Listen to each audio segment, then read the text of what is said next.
What we must demand is a break with the past, a break with the present, a new way of dealing with our situation. And it can't be by fixing what's wrong. It won't be by a return to a pseudo-democracy that never allowed for full participation. A question asked courageously, answered honestly, and lived authentically can change your whole life. For me, that question was, how can I use what I have, what I love, and what I know to bless the lives of others? The School for Good Living and this podcast are one answer to that question. Hi, I'm Brian Miller. I know that the world can work for everyone, but that it won't until it works for you. I've created this to help you make the difference you were born to make. It's a series of conversations with thought leaders who are moving humanity forward. And in each episode, I explore their lives and the work they do. I also ask them to break down how they've gotten their books written, published, and read. This podcast is all about exploring the magic and mystery, and sometimes the misery, of the creative process. So if you have a mission, a message, and the motivation to share it, this podcast is for you. Welcome to the School for Good Living. Today my guest is Captain Charles Moore. Captain Moore is widely known as the person who discovered the Great Pacific Garbage Patch, which by now you've probably heard of. It is an area in the ocean that is twice the size of Texas, 3 times the size of France, that contains by some estimates as many as 3.5 trillion pieces of plastic. And it's one of 5 such patches in the ocean. It is incredible, and it is an environmental challenge that is only getting worse. Captain Moore's book is Plastic Ocean: How a Sea Captain's Chance Discovery Launched a Determined Quest to Save the Oceans. Many of the environmental challenges that Captain Moore writes about and talks about began before any of us were born, but the way we are living as consumers contributes to and is accelerating many of these concerns. And when we view it from that perspective, each of us has some responsibility, and every one of us can do something to make a difference. You know, a lot of the things that I learned in this interview, a lot of the things I learned by reading this work and researching Captain Moore, they kind of freaked me out. But at the same time, I realize, we say ignorance is bliss, but I don't know that that's true. And until we face the reality of things and we're willing to take responsibility, nothing is going to change. Nothing is going to get better. If you, like me, are concerned about the state of affairs on planet Earth today, Captain Moore is someone who, if you don't already know him and his work, you might be interested to learn more from. One way you can do that, of course, is listening to this interview. Another way is reading his book. And yet another way is to visit one of his websites and see if you want to get involved in some way. You can learn more about Captain Moore by visiting captain-charles-moore.org. That's Moore. You can learn more about Captain Moore's latest work, which is taking place at the Moore Institute for Plastic Pollution Research, by visiting moreplasticresearch.org. And finally, you can also learn more about the foundation he started way back in 1994 at algalita.org. That's ALGALITA.org. I hope you enjoy this conversation with my new friend, Captain Charles Moore. Captain Moore, welcome to the School for Good Living. Nice to be with you today. Captain, will you tell me, what is life about? Well, life is about liberating oneself from those things that constrain it. In our society today, we're constrained by so many forces invading our inner space. So what life is increasingly about today is extricating oneself from those forces which have invaded our mind space and created a kind of moronization of the populace as a whole. So for me, what life is about is the struggle to become free from the society that is so oppressive at this time in history. Now, I wonder how much of that worldview, how much of that response was formulated from an upbringing that included, as I understand, when you would go on family vacations, your dad would take you to whatever local garbage dump you might be near. And will you tell me what that was like?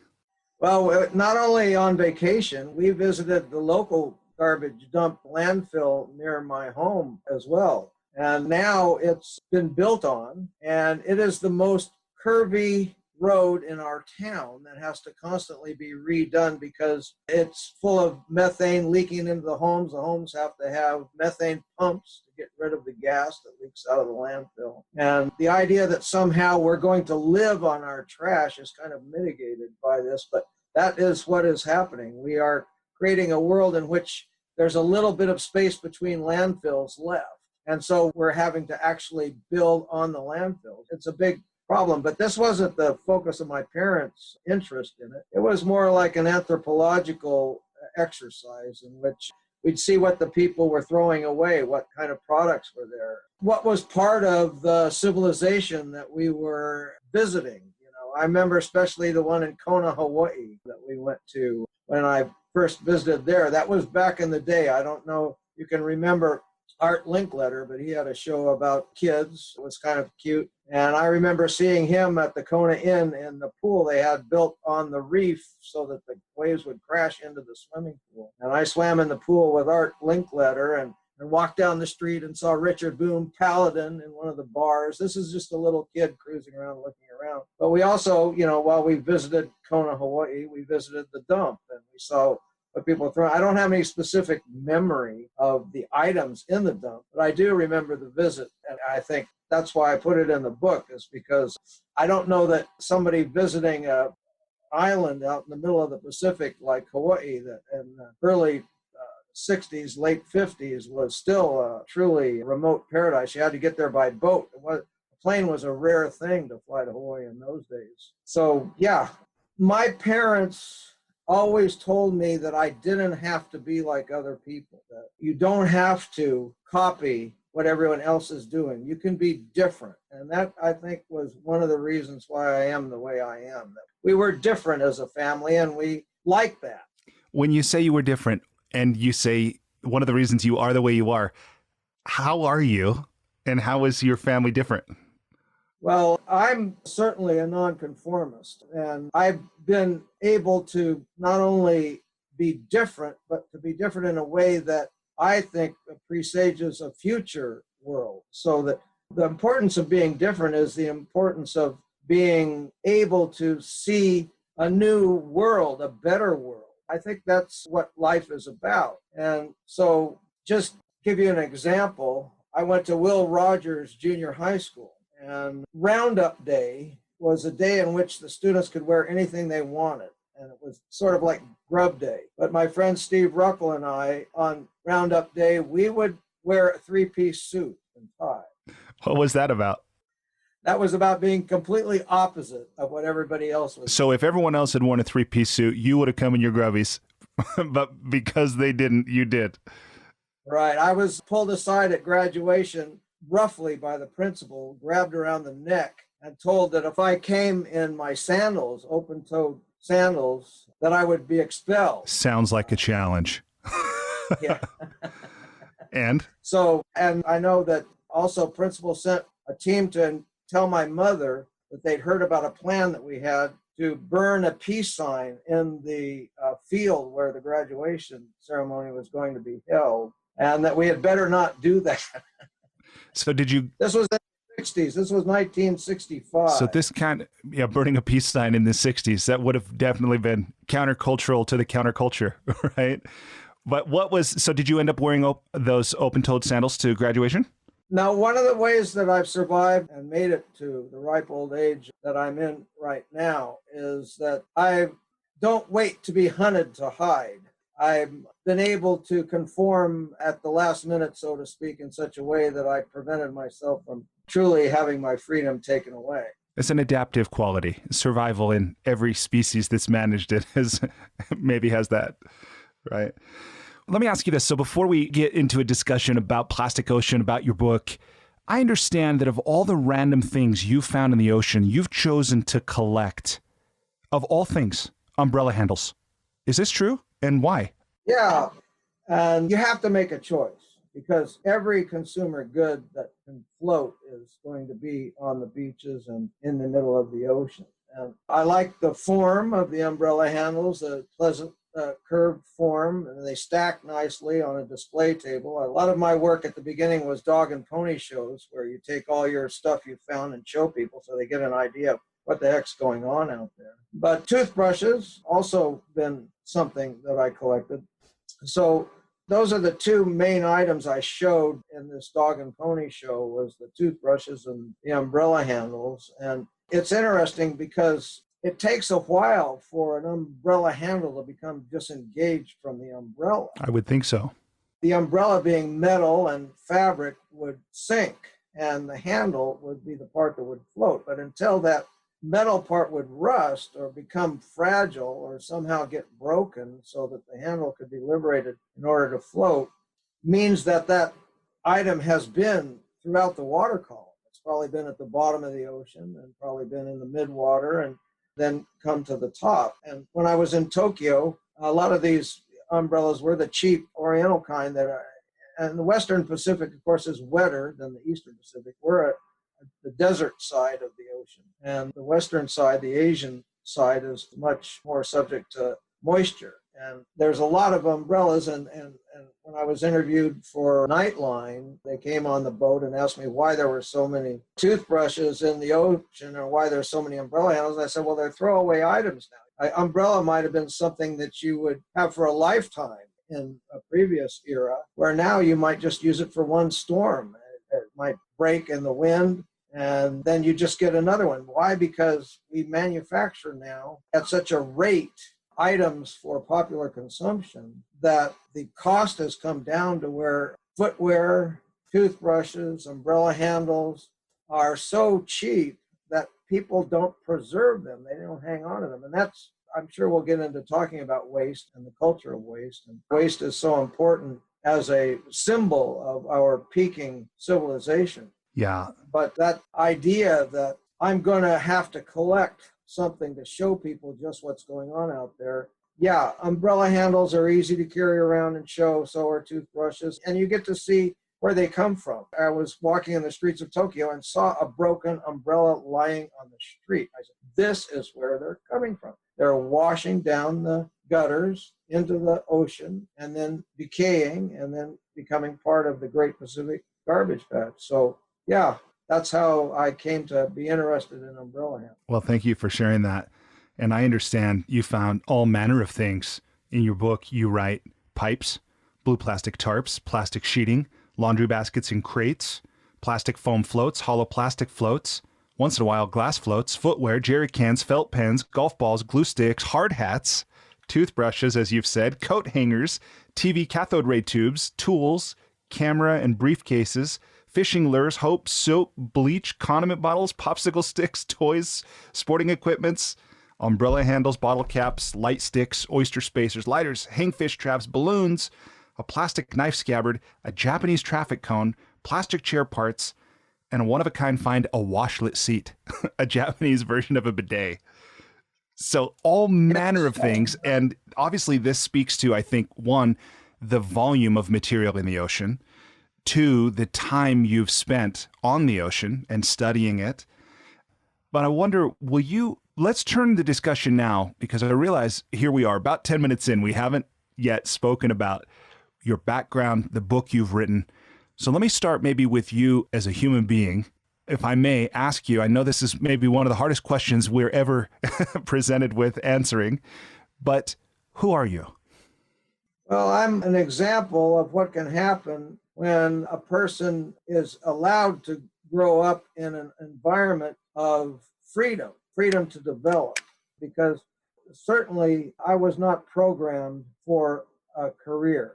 I didn't have a model to follow. My father was everything from a bootlegger during the Prohibition by being shanghaied onto a rum running boat in Ensenada Harbor and taking rum from Cedros Island to La Jolla, to a radio announcer, the first radio announcer to do a weather report. He had his own barometer and weather station, and the first announcer to do a Spanish language broadcast in our local area. And he became, then married my mother, who was connected with an oil company, and one of the subsidiary companies made elemental sulfur from excess petroleum gases, the Hancock Chemical Company, which is my first job was landscaper at the Hancock Chemical Company. So I didn't have an example to follow of someone who stuck to a particular path. In the days before television, our after dinner fun was to go into the laboratory. My father had built at the house and do chemical experiments. And he had a glass-blowing laboratory where we could make our own test tubes. That sounds dangerous and fascinating. Yeah, but it teaches you how to be careful. Right now, everything is virtual. And so when people actually get to touch things, they don't know how to be careful. It's important that people have hands-on experience. And we're so concerned with liability and exposure that we really don't get the kind of hands-on experience that you need in order to be careful with things. So people are constantly becoming injured by not knowing how to handle things. So yeah, I mean, that's who I am. I'm a person who was able to follow his intuition and follow his desires in a way that most people couldn't, not only because of the example of my parents, but also because of the example of my grandfather, who started a large chemical company, the Hancock Oil Company, which was one of the largest independents in the West, and had the resources to where I didn't have to worry about earning a living as a young person. So pressure, I certainly didn't get a large allowance. I wasn't given money to throw around, but I didn't have to worry about getting along in life. And that's led you to a life on the ocean, studying the ocean, working to conserve and protect that, and not just the ocean, but life itself. Right? I read your book, Plastic Ocean, How a Sea Captain's Chance Discovery Launched a Determined Quest to Save the Oceans. And it opened my eyes to a lot of things. I wonder if you'll tell me, please, why did you write this book? Who did you write it for, and what did you want it to do for them? Well, a book of that nature is a kind of document that concretizes one's work in a way that's a reference for other people. And what we've done in Plastic Ocean is formalize the creation of a new field of science. There was no field of plastic pollution research prior to my pushing that need onto the scientific community. Others had preceded me in discovering plastics in the ocean, but it was just a footnote. As a matter of fact, people who had an interest in it were discouraged from pursuing it. It wasn't considered real science. It's not natural history. It's not a natural thing. You're looking at something anthropogenic that is just litter, and you can't be a scientist of litter. You know, this is just not a topic that is going to propel you towards a Nobel Prize. So in writing Plastic Ocean, what we sought to do was to, both my co-author and myself had done work in plastics her in a terrestrial setting, working with plastic substrates for orchids. You know, when you grow an orchid, you really don't want dirt.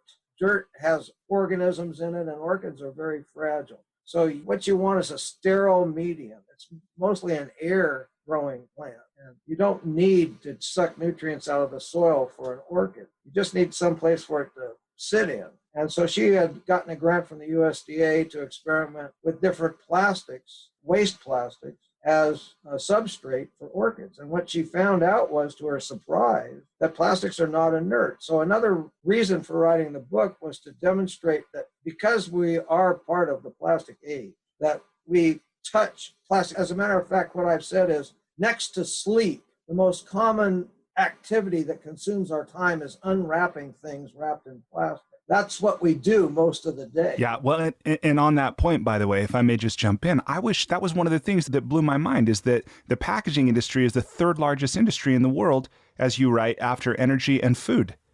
Right? I had no idea. No, and it's the major plastic pollutant. Over half of the plastics are single-use throwaway packaging plastic. Yeah, in some cases, which the packaging is more valuable than what's inside. Oh, and I did a calculation you remember before phones destroyed the camera industry? Yep. We had little chips for our cameras that we would put in. And of course, those were very popular at places like Costco. And I did a calculation of the container that Costco had put one of these little chips in, and it was hundreds of times the volume and hundreds of times the weight of the actual chip. So not only is the package more valuable in many cases, it also weighs hundreds of times more than the thing that it's packaged. Yeah, you're talking about like the SD card or the memory card? Yeah. Correct. Yeah, the SD cards were easy to pocket, so they make this big thing so you can't rip them off. But that particular need is we're being exposed to so much packaging in many ways as a false need, but also as a need for capitalism as it globalizes, because you can have the cheapest labor market as far away from your consumer as possible, and yet have that product arrive in a pristine condition at the centers of civilization because it's wrapped in a vapor barrier and a moisture barrier that preserves its newness from thousands of miles away. Yeah. I want to go back for just a moment to something you said when you were searching for a substrate to grow orchids. And you mentioned that plastics, one of the things that you and your co-author learned was that plastics are not inert. What does that mean? And why does that matter? I got off onto that side topic there because I wanted to talk to you about all our exposures and the idea that these plastics carry no bioburden when it comes to our contact with them, that they're not going to invade our bodies, they're not going to pollute us. You're saying that's what we believe as a society generally? Well, we've entered the plastic age behind what I call a plastic curtain of ignorance. I've often said that a citizen of the Stone Age knew more about what to do with a stone than a citizen of the plastic age knows what to do with plastic. It's just a material we know nothing about. Most people don't know where it comes from, how it's made, what its characteristics are, and they also consider it inert. They think it's something, because it's so flexible, it doesn't get you dirty, it doesn't rub off on you. It's used to keep things clean. We think of it as something clean, that it doesn't have properties that are likely to be harmful or dangerous or polluting. So the fact that my co-author found that cushion rubber in upholstered furniture killed her orchids and that styrofoam accelerated the growth of her orchids was a major finding. The idea that not only people are affected by the chemicals in plastics, but plants are also affected by the chemicals in plastics. Because my research was leading down the road towards the human health effects. I've written a chapter in environmental medicine textbook about the human health effects of plastics. But what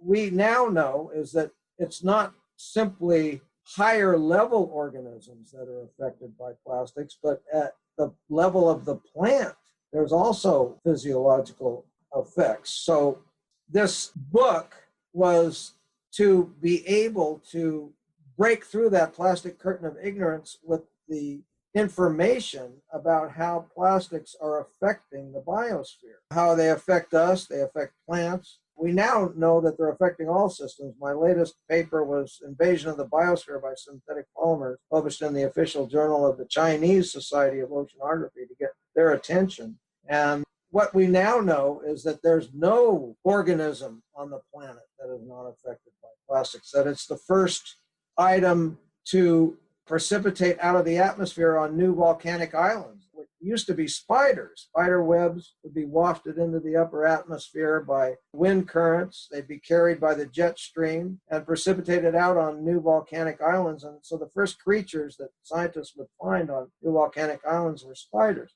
Before that happens now, we've got synthetic fibers from our polyester clothing precipitating out of the atmosphere. So the purity of the water cycle, the idea that evaporation takes place, that purifies the water and then it precipitates out of clouds, as long as the atmosphere through which it precipitates is not acidic, it doesn't become acid rain, and it purifies our water for consumption. Now those water droplets precipitating as rain or snow have been found to contain nanoplastics. And we'll talk a little bit more later about my new institute, which is dedicated to the study of those nanoscale plastics. Yeah, this was something that it kind of freaked me out, honestly, learning more about plastics and its connection, of course, with so many different chemicals. One of the things that you write in the book is that some people believe there are at least 50,000 different kinds of plastics, and all the different, chemicals that go into it is not a simple thing, as you're saying. It's not just a clean, like a sterile, harmless thing. And it is pervading the biosphere, as you say. Things like, I learned from your book that 95% of Americans have traces of BPA in their urine. Like you're saying, this is all throughout. And one of the things that I found really remarkable is how it's easy to think.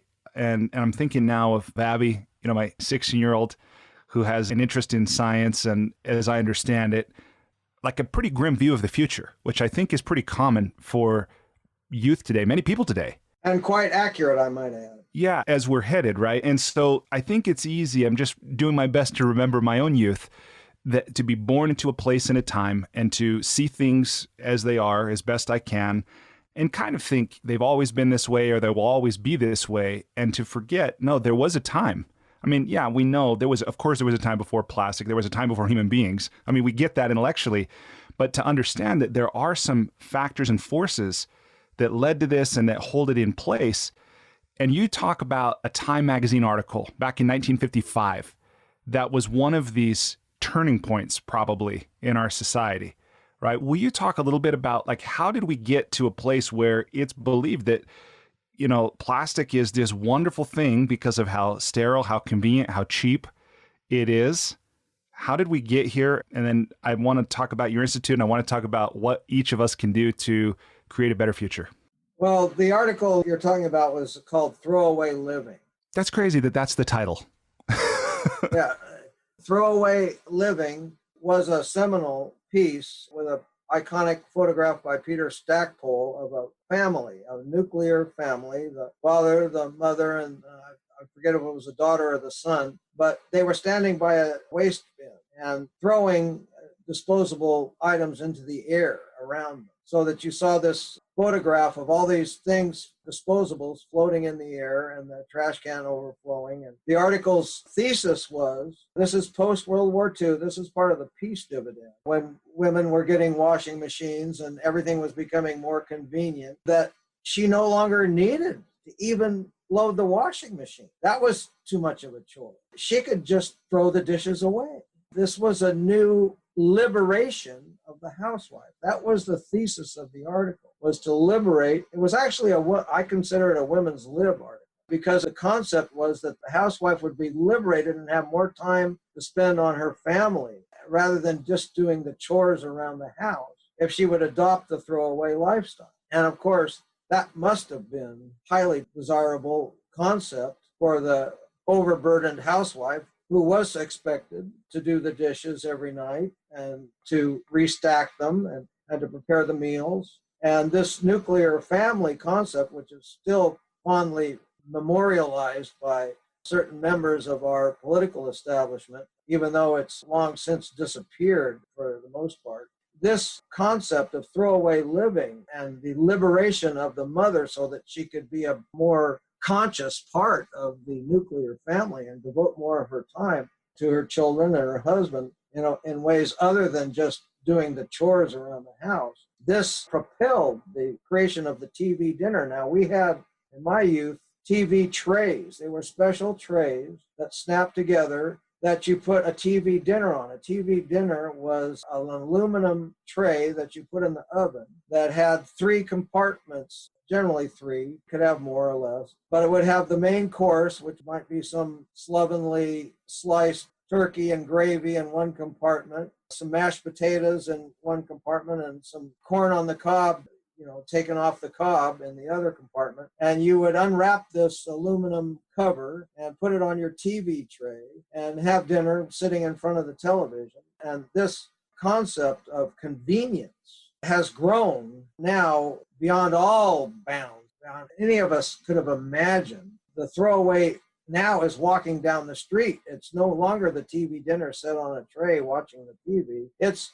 having your earphones, your earbuds in, with your phone on, with your power bar being munched, with the wrapper thrown down on the street. And that's what we're finding now, is all these wrappers for things that are eaten on the run. I was so surprised to find that one of my crew members, who was on a voyage just bringing some students out, and we stopped at the dock for lunch and made sandwiches, and the young person's comment was, "Wow, real food." And to me, a sandwich was, not really real food, but compared to a power bar and a wrapper, a sandwich is real food. So there's a whole new lifestyle out there that depends on very easy to litter. No one's going to carry these wrappers around in their pockets all day till they find a bin as they're moving and grooving through life.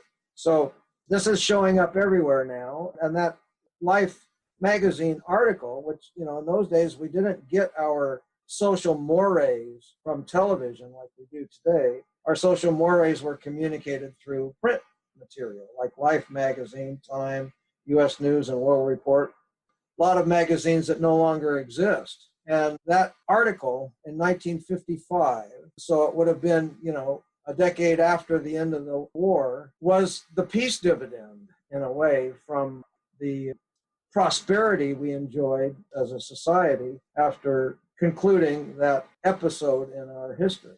Yeah, and speaking about the war, about World War II as well, like understanding, of course, that this machine, this engine of production, the United States had become to create the equipment required, the planes and the tanks and the munitions required to win the war. It wasn't like those things just went dormant and we went back to normal, right? Instead, as you point out, that these things get repurposed and applied for consumer production. And now creating these things, you're talking about the washing machines and the dishwashers and the vacuum cleaners and this kind of thing that had the promise of making life so much better. But as is so often the case, there are unintended consequences, right? Like you're saying with these packages. And one of the things that you said that I thought was just it was really insightful in its brevity was about it was a statement about what makes, in this era, what makes the investor smile, makes the environmentalist cry, or something like that. Right. Yeah, well, repurposing assembly line production occurred in the war itself as we changed from cars to tanks. So the idea that, these assembly lines can be retooled is still going to be an important demand for environmentalists in the future, because we're going to demand retooling a lot of what's being produced today. So that's an important point to make, that we still need to be able to do this kind of radical retooling for our future. It's a very important part of the desideratum that I'm sure we'll talk about as the interview progresses. But the quantity of goods is really the crux that has to be dealt with here. Because these productive corporations were so productive and made so much stuff, it had to be produced in such a way that it wouldn't be the end product. It wouldn't last a lifetime. Then those assembly lines would have to shut down. So this concept, which was elaborated by Vance Packard in his book, The Waste Makers, in that era, was that we would have what has been termed planned obsolescence, that we would program destruction into the goods so that they would have to be recreated. And going along with that, the advertising agency gave us conspicuous consumption so that we had to be defined by our product. People find their souls in their products. They define themselves by, I'm a Starbucks person, or I'm a Gap person, or I wear Nike. This is the soul of a human being that we're talking about, how they define themselves. And because that oppressive closeness of our products to ourselves, because they have to be constantly recreated, we're constantly having to buy them again, we can't fix them. It's no longer really, there's been a kind of a pushback in repair shops being recreated on a community level with bring your stuff in, we're going to find people here that can help you with your microwave and so on and so forth. But for the most part, objects today are not repairable. They are simply thrown away and replaced. And that's part of this planned obsolescence, this hyper productivity, which means that we have hyper waste. And that is my issue, the hyper wasting of our resources. Yeah. And that statement, by the way, I found it the way it was worded in the book, which was more eloquent than what I said. You write, in this topsy-turvy world, what cheers the investor brings the environmentalist to tears. That's right. Although my tears are shed for other things normally than products. But that is sad that we have productivity that does not go towards society's benefit as a whole. It goes towards particular interests. Until we're able to create a human being that is visions society as a whole subject to change for the better through our productive apparatus, until that productive apparatus can be retooled to produce benefits for the whole of society, then we will not have the ability to rein in this massive pollution, not only by plastic, but by carbon, that's causing climate change, and by industrial chemicals, which are poisoning us, and which your daughter will be challenged to live a longer life than her mother because of these chemicals that are assaulting without her permission. Yeah, no, I know that's true.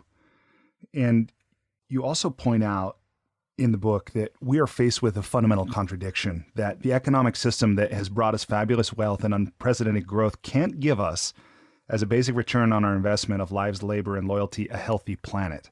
So we're faced with this paradox of this economic system that's demanding perpetual growth based on finite resources. And in a way, this conversation, your work, gives me hope because, first of all, it's starting a conversation. I know action leads to change, that what precedes action is often speaking and thinking, right? Hopefully. And as more people become aware and more people engage in this dialogue, and people become aware of concepts like planned obsolescence and going, oh my goodness, there were people who made a decision. Now there was a logic for it, but it's not a logic that is serving us as a species. It's serving, the rest of what lives in this planet with us. And we have a choice now to create a new way of living and being and relating. And so that gives me hope that, first of all, when we can identify a concept that we're living inside that we previously might have been ignorant to, and now we have the ability to make a new choice, that gives me hope. We've been talking about this since the 60s, consciousness raising. Right. Creating consciousness amongst a new historical subject. We are subjects of our history. We are the people living in the history that has been dealt us. We're caught in the trade winds of our times, to use a nautical expression, which I often use. And the awareness of that, of where we are in history, of what our times are, what is the institutional structure that creates the history that we're living, and how we can become aware of that and change it as a whole for the benefit not only of ourselves, but of the planet. I'm developing conceptually, philosophically, my work has as a part apart from the techniques of working on nanoplastics, and that is understanding how there's been a shift from the historical agent of change from the human to the non-human world. Previously, those who were identified as the change makers were those who were exploited the most, who had the absolute need and could not stand another day of the way that they were being treated, the conditions they were being exposed to. They organized, they created unions, they created organizations to demand an 8-hour day of health care, of benefits, retirement, things that the agents of change that created the world we live in today, which now have actually been pushed back quite a bit, were human. And those agents of change that have been pushed back largely on the basis of the success of the economy. The economy has expanded. People have been able to afford conveniences. And the demand for more stuff has replaced the demand for a different world. That demand for a different world now has been taken up by nature herself. She can't be bought off. You can't give a hurricane a higher wage and make it go away, nor can you nuke it, as our commander-in-chief wanted to do. So we have a new agent, a new historical agent, which, whether or not you believe in Gaia, whether or not you believe that nature has a soul, that it's acting in a conscious or semi-conscious way, you still have an entity that is acting as if it were a human that is pissed off, that is mad, won't take it anymore, and is unleashing unheard of in history, unheard of disasters on the human population and on nature herself. She's erupting in a tremendous show of distaste for the system that exists in today's history. And she will settle the score, whether or not we take her instruction and advice and her direction towards change. Whether or not we embrace that and make changes that can settle her down, she will settle down. She will settle the score. But that is a new historical phenomenon, the shift from the agents of change being humans, because we are now totally absorbed in this system. A Chinese communist wants more stuff, the same way an American capitalist wants more stuff. In fact, they cooperate to make more stuff. And a lot of it is throwaway, planned obsolescent junk. So there's really no difference between a Chinese communist and an American capitalist when it comes to our system of production and consumption. And that is now uniting the world in a way that will lead and has led to natural disaster. And natural disaster now looms as the force that will demand change in the society as a whole. It won't be, shall we say, the people in the world who are most exploited. This is often termed by philosophers as the necrocene. We're killing so many people with our pseudo wars, which are just really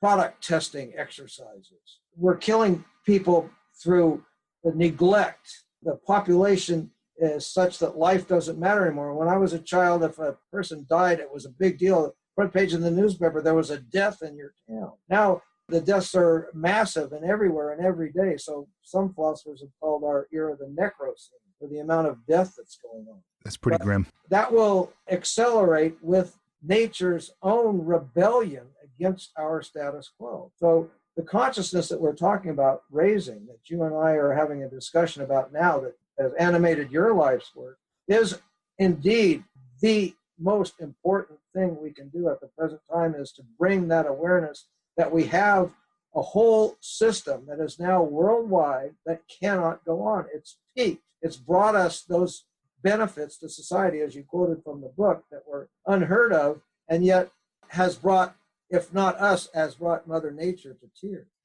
Yeah. And one of the things that, so just a moment ago, I mentioned that this conversation in one way gives me hope. There are many other ways in which it concerns me deeply. And one of those is that awareness alone, facts and data, are not enough, as we know, to shift people's behavior, to elevate their consciousness, right? And you share what to me was a really powerful story about when you had gone and discovered, basically, you weren't the first to see it, but in some ways you were truly the first to see it, what we now call the Great Pacific Garbage Patch, right? And you brought some really careful facts and data back and met someone, I believe his name was Grigg, and you shared with him, right? But he told you something that really kind of changed the way you went about what you were doing. And I wonder if you'll speak to this, because I think this opens the door to how do we change? What can we do if awareness isn't enough? But maybe we can start with that story. Sure. Ricky Grigg, I graduated at the top of my class. I was second in line at graduation, in spite of the danger of us disrupting the graduation.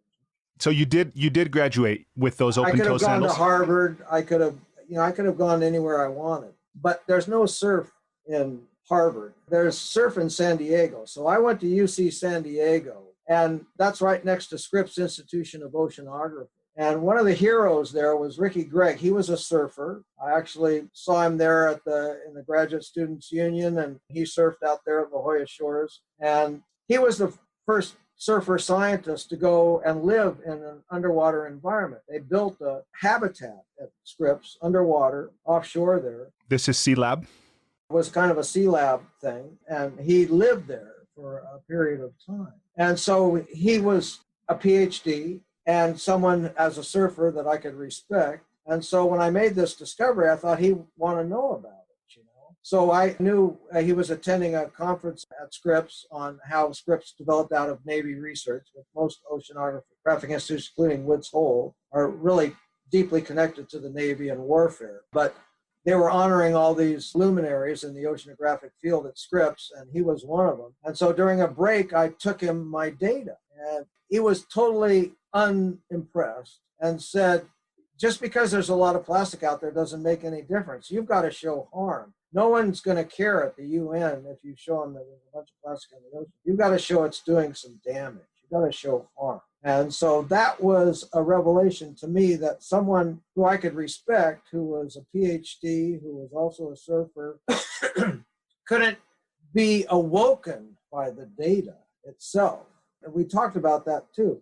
You can't imagine anything good coming from plastic pollution unless you really try hard to think up something weird. Yeah, you got to get creative. Like more places for flying fish to lay their eggs on, one biologist at the National Wildlife Service. But I'm sure somebody on like the National Plastics Council could.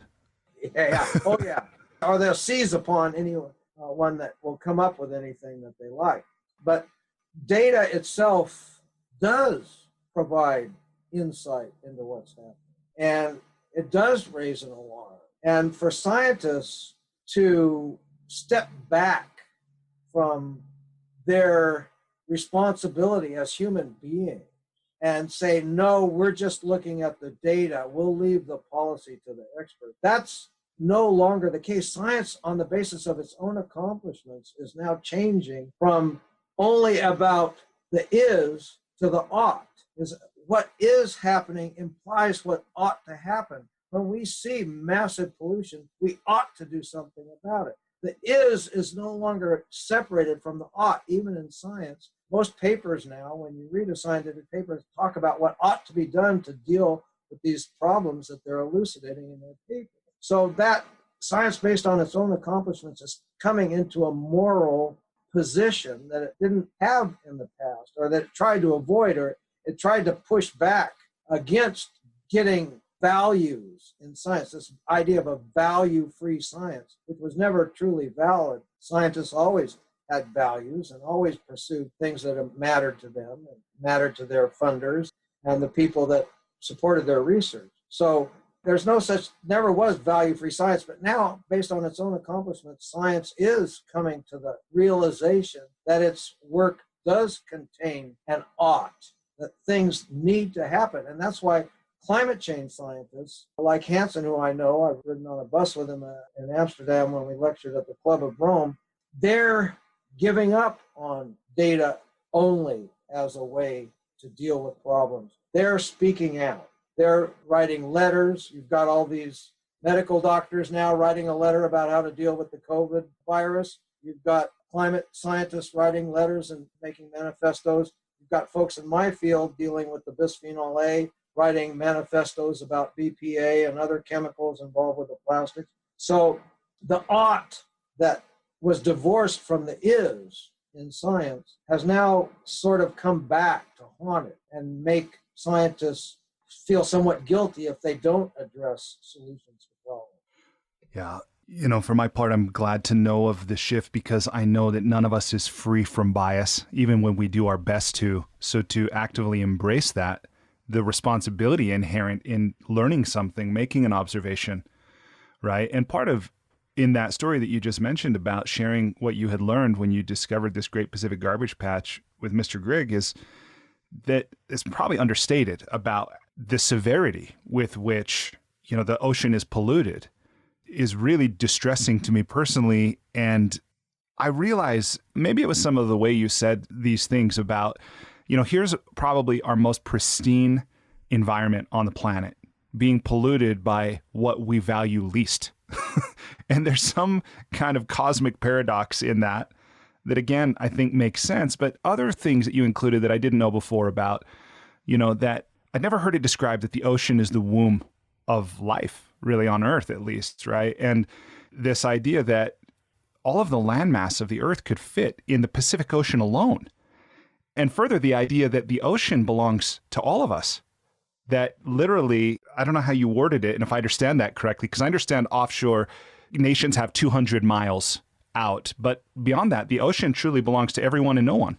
If I went to a map maker, a purveyor of maps, and asked for a map that would show me the exclusive economic zone, which is 200 miles from the coast of any rock or island or coastline, so that I could get a feel for how much of the ocean was outside of any kind of governance from any individual nation. And he couldn't produce that map for me. So I started searching around and looking and finally found something that corresponded to that 200-mile exclusive economic zone around all the land masses owned by any country. And it still leaves virtually all the garbage patches untouched. So I became the ambassador for the garbage patches. I have a little hat which was produced by China when they spilled a bunch of pellets on the coast in Hong Kong. A typhoon knocked a bunch of containers full of plastic pellets off of a ship.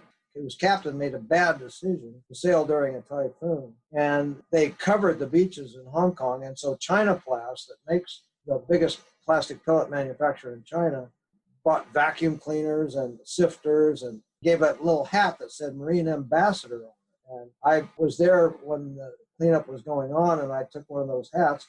I thought, I'm the Marine Ambassador for the largest part of the ocean, because these garbage patches are 40% of the world ocean. And they're not really the province. They have no spokesperson. They have no one from any nation going, you're polluting my garbage patch, because no nation owns those garbage patches. And yet they're 40% of the world ocean. So I am a self-appointed ambassador speaking out on behalf of those creatures, which are considered desert creatures. They're the deserts of the ocean. They're not where fishermen go to exploit fish resources. They're not where the krill harvesters go to get your EPA, DHA fish oil so that you can have as good heart health as an Alaskan indigenous person. You get no one standing up for them on either economic grounds or political grounds. They are vast wastelands in the ocean, which are now becoming sea fills through no fault of their own, just because of the way the currents converge this debris. So I've become an ambassador for the largest atmospheric phenomenon on Earth, which is these high pressure systems that hover over these oceanic deserts and the creatures that live there, which, although they're desert creatures, although they don't have a tremendous economic value, they deserve to live. They deserve to have biodiversity. They don't deserve to be invaded by barnacles on crates. They deserve to have their own integrity maintained, and no one is speaking up for them. Yeah. No, I'm grateful that you are, and thank you for sharing that, and thank you for that work that you're doing. Okay, so I'm running us out of time here. I'm so curious, and there's so much more that I want to talk about, but I want to be sure that we do talk about your institute, the new institute, and the work that you're doing now. Will you tell me about that? Sure, I'm happy to, and I'm definitely looking for support, because this is a new field, and we've built new fields of science, and now they've caught on. And now what we've found out is that we are having a problem with our drinking water. Drinking water is under threat. Not only our fish, we knew fish were eating plastic. We knew it was causing birds to choke and die, but we didn't know that how much it was affecting us through our drinking water, through this really bad invention of the plastic tea bag. It releases thousands and thousands of particles in each cup of tea. But the Moore Institute for Plastic Pollution Research was founded because our original institution, Algalita Marine Research and Education, could no longer afford to do the kind of time-consuming, expensive equipment research that is required to determine the amount of plastics in drinking water. Now, scientists, in order to get legislation, in order to get policy changes, require an agreed-upon protocol. And there is no agreed-upon protocol for finding how many plastics are in your drinking water. So we've joined the impetus for starting our new institute, the Moore Institute for Plastic Pollution Research, was the fact that the government of the state of California became concerned when they were informed that plastics were invading our drinking water, and they asked all the laboratories, not only the ones doing drinking water analysis, but sewage treatment facilities and just research labs, to come up with a protocol or a method for determining how much plastic is in our drinking water. So a joint powers authority called the Southern California Coastal Water Research Project assembled 34 different labs, ours included. At that time, it was Algalita, to develop this methods evaluation regime where we would try a certain method and evaluate it, and with a view towards giving the state of California an agreed upon method for determining how much plastics is in our drinking water. So it became apparent that Algalita, who was focused on education, focused on single-use plastics, focused on analysis of plastic in our local beaches and in the Great Pacific Garbage Patch. And I was looking at what we would call microplastics, which kind of cut off at 1/3 of a millimeter, would not have the resources to be able to be part of this elaborate methods development study. And so we branched off. One of the people who started the study for SQUIRP, Shelley Moore, who has the same last name as me, but we're not related, she left that institute she'd been at for 25 years to help me found this, because we both realized the critical importance of giving good data to policymakers. There will be pushback, as you said, from the American Plastics Council, the Society of the Plastics Industry, the California Film Extruders, and all these professional associations pay big bucks to the American Chemistry Council to combat any attempt to regulate plastics. But the issue is becoming so profound in the fact that it's now invaded the very water that we drink that the legislators want to do something. The state of California passed an assembly bill demanding that by October of next year, we come up with a method so that they could regulate the amount of plastics in our drinking water, set a limit on the amount of plastic, which is sad that we have to think about allowing some in, and we're just going to send a limit on how much. But that's the kind of thing that regulators do. They take the worst first, and they try to push back against the worst polluters. And this is now becoming one of the worst polluters. So our institute, the Moore Institute for Plastic Pollution Research, has just obtained a grant. Wonderful funder gave us the money we needed to buy very expensive microscopes that could look at this nano scale and use fluorescence to determine the plastics, to dye the plastics and have them stand out at these very small size classes.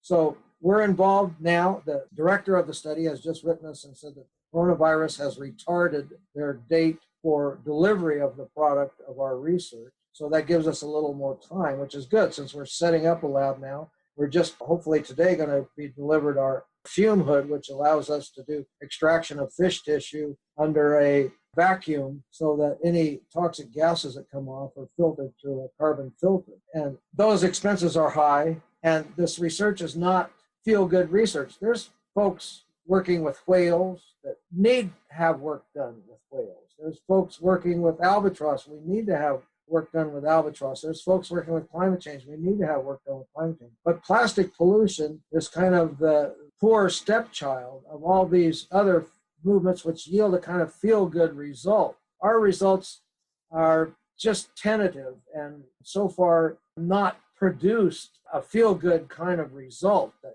we can say we're going to, like these people that sell plastic bracelets to clean up plastic, saying your plastic bracelet will clean up 100 pounds of trash. That's a feel-good thing. They make good money doing that. It's actually jewelry salesmen that run that project that came up with the idea, well, if we make a bracelet and clean up 100 pounds of trash, then people will buy our bracelet. So they get the volunteers to clean up the trash.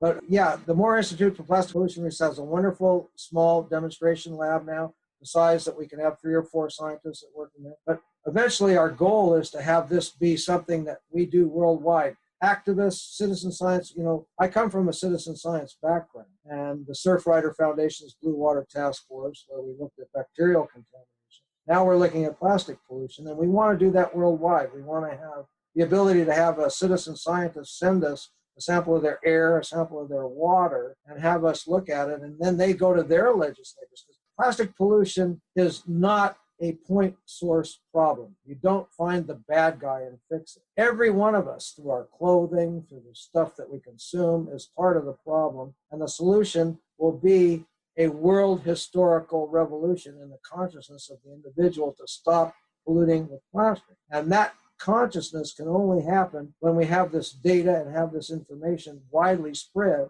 And we will attempt to do that with the Moore Institute for Plastic Pollution Research.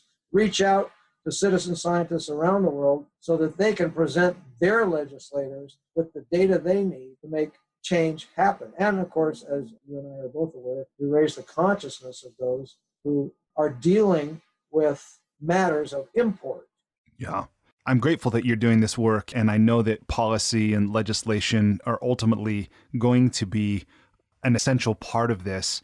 And I know that, as you do as well, that there's also an inescapable individual component as well. right, for each of us. And I thought you articulated this really beautifully in the book where you say, as far as I'm concerned, each purchase should be a moral decision that takes into account the life cycle of all the materials in your shopping basket, both their origins and their fate.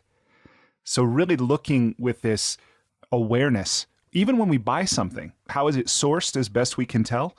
Where will it go when I'm done with it? Whatever that looks like. And maybe this leads to the final part of this section here, where what can we do?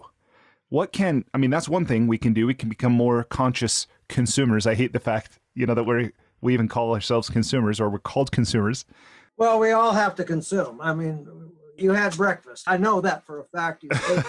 Yes. So what else can we do? Well, I have a bumper sticker. Bumper stickers are great. I have a bumper sticker that says pre-cycle, P-R-E, pre-cycle. Think before you buy. Recycling's not working. Recycling has been sold to us as a solution when, as a matter of fact, there is no recycling infrastructure worth the name. We have a very tiny percentage of plastics being recycled, somewhere between 5 and 10% at the very best estimate. And that's probably going down now with the COVID throwaway masks and gloves and gowns.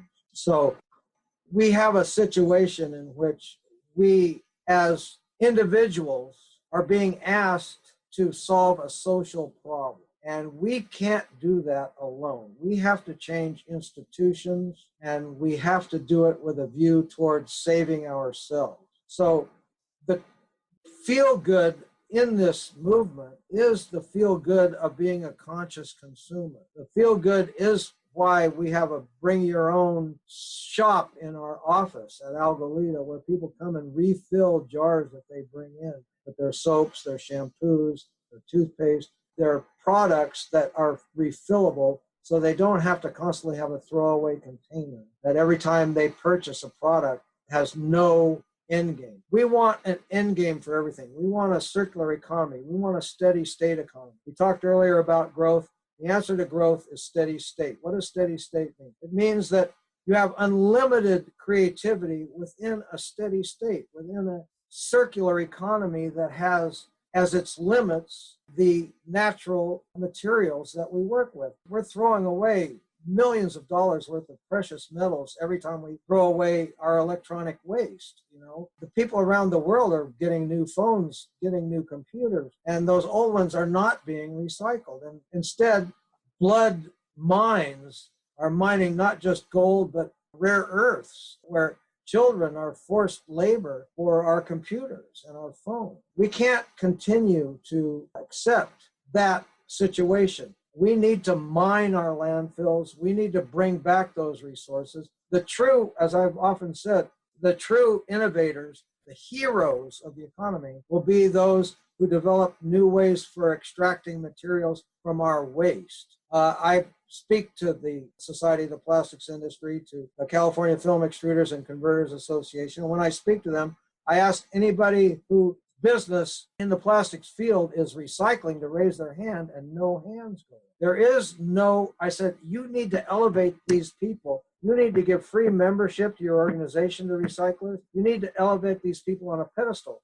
The real heroes of the future will be those engineers and scientists and entrepreneurs that discover how to truly mine our waste and make it return. We have no problem with this in agriculture. We absolutely know how to compost. We absolutely know how to take green waste and use it. We know what to do with our biomass. We just haven't got to that level with our resources. And that's why the concept of cradle to cradle is important. It's this circularity, and we need to think of technical resources as we do agricultural resources, that there's a nutrient cycle in technology. The nutrients that feed technology need to come from the products that technology discards and wastes. So we can create this circular economy using an agricultural model if we have the genius to do it. And that genius is not being required, as there's no university you can go to and get a degree in recycling.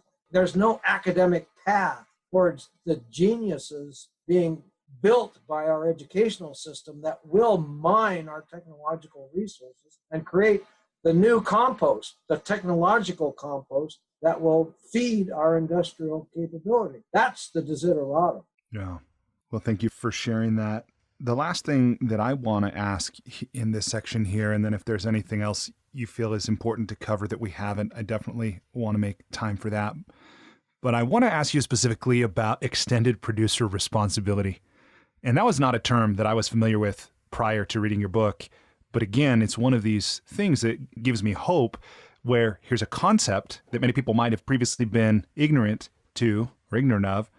And yet, if this were more broadly practiced, it could have, as I understand it, a huge impact on this plastic pollution issue that we're facing. Will you talk about what is extended producer responsibility and why does it matter? Well, just think about a dairy farm for starters. Milk cows produce manure and gas, and that producer of the milk has a responsibility to deal with that manure and those gases produced by those animals. And they're finding ways to do it. They're finding ways for anaerobic digestion. They're finding ways to make that manure part of their circular economy, part of their extended producer responsibility. So, as I said before, agriculture is leading the way in extended producer responsibility. Farms are doing more composting. They're starting to use their materials on site. We need to have this kind of a concept be part of the entire industrial sector. The entire industrial sector needs to prove to society that it has zero waste. If you're not for zero waste, how much waste are you for? You have to be for zero waste. The zero waste movement is embraced by people in the plastic pollution field because it recognizes that there is truly no such thing as waste. Everything is a resource waiting to be recovered. We can recover resources if we simply don't trash them, if we keep them as separate as we can. We have to use extended producer responsibility to create reincarnation of those products made by the producer. If you want to think of it in those kind of anthropomorphic terms, these products need to be reincarnated. There's many technological ways in which this can be done, but that cost must not be borne by the municipality, by the local government. Right now, we're shifting. This is called an externality, a shift. When the trash is created by the producer of the throwaway product, it's cleaned up by who? It's cleaned up by the street sweeper. It's cleaned up by volunteers. It's cleaned up by the municipal recycling facility where the products that are put in the bins are sorted. But the markets are failing. The industry has not created those markets. If it's toxic and it can't be recycled, they shouldn't make it. And if it's not that toxic and can be recycled, they need to have that infrastructure in place before being allowed to produce that product in such quantity that it is a societal need. Society, we talked a little bit about how people are involved in conspicuous consumption, how they want this latest new part. The idea that somehow people would break down the door to get a new TV in a Walmart, or that they'll wait in line for the new Apple phone over a period of several nights to be the first one in to get the new Apple phone. These are people realizing their inner self with their products. So before that product should be allowed to exist, Apple should say, this new Apple X is made by Apple Y. We are going to make the new product out of the old product, the new Toyota out of the old Toyota. Toyota is trying to be zero waste. They're trying to use a lot of the old Toyota parts to make the new Toyota. Computers need to be able to be disassembled and get the maximum utility out of the parts before they're discarded. The idea that somehow we're going to just grind everything up and get the good stuff out of it and the rest we're going to burn or do chemical recycling, this is not the vision we have for extended producer responsibility. The vision we have for extended producer responsibility is that they want their stuff back. They need to design it so they really want to get it back. So it makes economic sense. And that won't happen in an economy that rewards scofflaws. We reward the most criminal behavior in companies that are able to skate through the process by creating externalities for which they have no responsibility, that don't have to pay for any end-of-life externalities. So this is why we're looking to legislative bodies to begin extended producer responsibility legislation. And it's often been said, I know you're not a Californian, but as California goes, so goes the United States. And as the United States goes, so goes the world in many of these environmental initiatives. And extended producer responsibility now is also a European model. And between Europe and California, and hopefully the rest of the United States, we will have models that companies will be forced to adopt. So we're going to be up against this issue of profitability forever. And it's not going to be a simple solution. But sharing economy is a good model. The idea that responsibility is shared, wealth is shared. You don't have the most wealthy individuals in society as the happiest. There's plenty of studies pointing that out. We don't create the true human wealth, which is our own happiness, by being rich. What we need is a secure income that allows us to be free from want. And we can provide that for all the citizens of the world. We don't have to be hoarding. And so, yeah, those are my thoughts. Okay, thank you for sharing that. And maybe just for a moment to give that a look. So to go back to that packaging we talked about where Costco would sell the SD cards in the big blister pack and the little thing would be taken out and the packaging would be thrown away, in a model where that manufacturer was practicing extended producer responsibility somehow between the retailer, but primarily on that manufacturer, they would have the responsibility for ensuring that that got reclaimed and repurposed. Right. So that blister pack doesn't just go in a landfill or end up in the ocean somehow. And that's especially problematic with plastics because the polymer chain, when it's first created, is fairly uniform. The carbon backbone of the repeating polymer units is very uniform. Each time it's recycled, that uniformity is compromised so that it's not possible to have, like we do with aluminum, steel, even newspaper, to have repeated recycling of the same thing and get a product that's able to be refilled and reused the way the original was. It's often a process known as downcycling, where something less uniform, where the need is for resin that is less uniform, is produced rather than a product where the need is for a resin of high uniformity. So that requires a societal solution. It won't be the particular industry in the plastics field being responsible for every iteration of extended producer responsibility. It will have to be expanded to the entire industry as a whole. And that is a challenge when we are in competition. So I think I want to get this in as a thought that the enemy today is competition, and the answer is cooperation. We don't need the nations of the world competing against each other for market share or military hegemony. What we need is cooperations of the nations of the world to create an answer to Mother Nature's protest. And we won't get that through competition. No matter how many science fairs there are or how many spelling bees, the best and brightest will not get us out of this mess. It will have to be all of us that get us out of this mess. And every time that you cooperate with another human being, that you cooperate with another organization, that a business cooperates with another business, that is progress towards a new concept of society. And that's why it's so important that the women's movement be accepted as a model for cooperation. A woman needs peace to raise a baby. A man wants to fight about things. There's a whole different thought process in a feminine economy versus a masculine economy. And there will be a whole different thought process in a feminine political system versus a masculine political system. And that's why it's so important that women are becoming prominent in politics, because they are cooperators. They know how to talk to each other. I remember the book, Women Are from Venus, Men Are from Mars, you know. It's got a grain of truth in it, in that the dominant aspect of male forcefulness that brought us to this point, which created, it must be said, technology to a large degree, and the high standard of living, if you want to call excess consumption a high standard of living, is a masculine feature of the development of world history. It has been domination of nature, domination of business, domination of the populace. That will not get us out of this mess.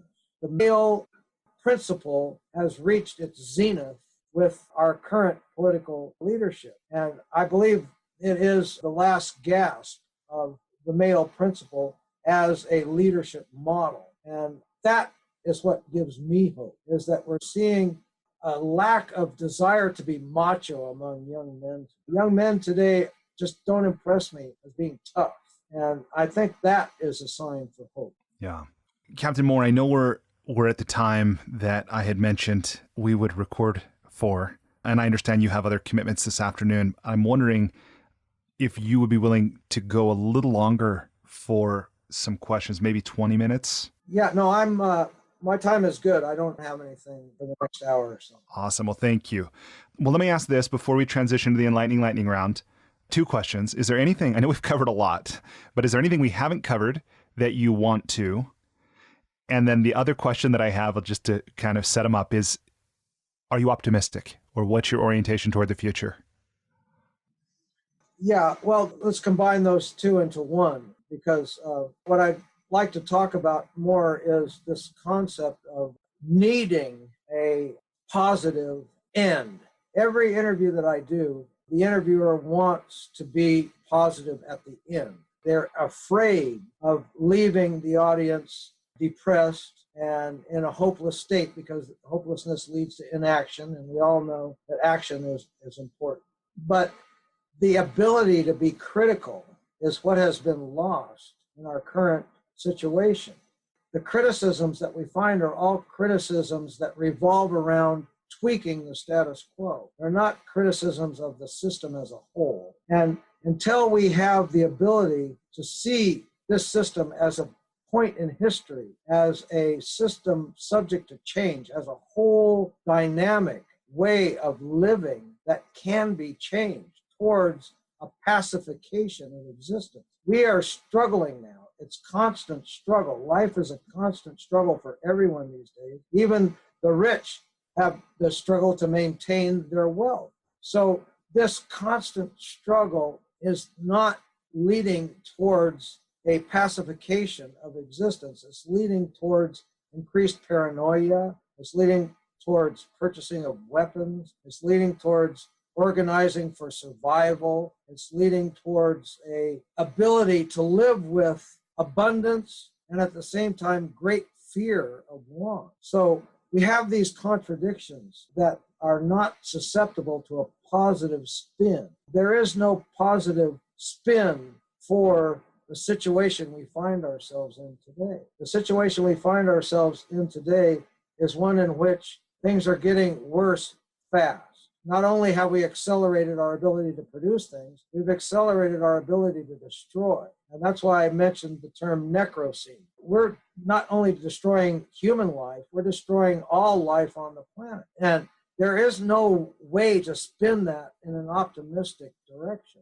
We're headed for the abyss, and we can't leap over it with genius technological invention. We're not going to have the winner of the science fair be the person that liberates us from our disastrous situation. That is not going to be one of the results of teaching for excellence. Excellence today means excellent at tweaking the system to make something that people will buy in mass quantities so that you can go on Shark Tank and ask for an offering of money so that you can increase making more junk to sell to people that don't really need it but are going to be made to want it by your presentation. So I personally don't like the demand that we constantly find reasons for hope in a hopeless situation. What we must demand is a break with the past, a break with the present, a new way of dealing with our situation. And it can't be by fixing what's wrong. It won't be by a return to a pseudo-democracy that never allowed for full participation. This situation worldwide is that we don't even want everyone who is tied to mass consumption to be able to determine our future. We need a kind of break with who we are So I'm not going to be optimistic about who we are as human beings today. Who we are as human beings today is people who find our souls in our products, who people are tied to the consumptive model, people who want to break out with an entrepreneurial genius product that is going to get them rich, people who are going to invest in a stock that's going to soar. This is the people who we are today. And this is what will not break us free from our disastrous descent into Hades. And so please allow me to maintain a critical attitude, to be critical of the status quo, to not find any manifestation of today's reality that would liberate us from the current direction. I do not see it. I have mentioned that I see signs of hope in youth's gravitation towards cooperation, towards the feminine, towards acceptance of lifestyles that are outside the status quo. But when we say think outside the box, no one is really envisioning that box. When we say think outside the box, all those thoughts are inside the box. We've got to define that box better before we can think outside it. And that is my mission, to help us define this box that we're in. Well, thank you. Thank you for that. Okay, well, with your permission, I want to go ahead and transition us to the enlightening lightning round. You doing okay? I'm doing great. I'm going to have another sip of my little drink there. Okay. Again, this is a series of brief questions on a variety of topics. My aim, for my part, is to ask the question and, for the most part, stand aside. You're welcome to answer as long as you want. So, question number 1.